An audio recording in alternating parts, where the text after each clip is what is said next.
Что вам важно услышать прямо сейчас? Давайте посмотрим.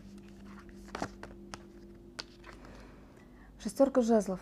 Мчаться вперед, брать на себя ответственность, не бояться быть на виду. Здесь карта шестерка жезлов, когда человек берет все в свои руки, управляет ситуацией так, как ему нужно, он стремится к победам.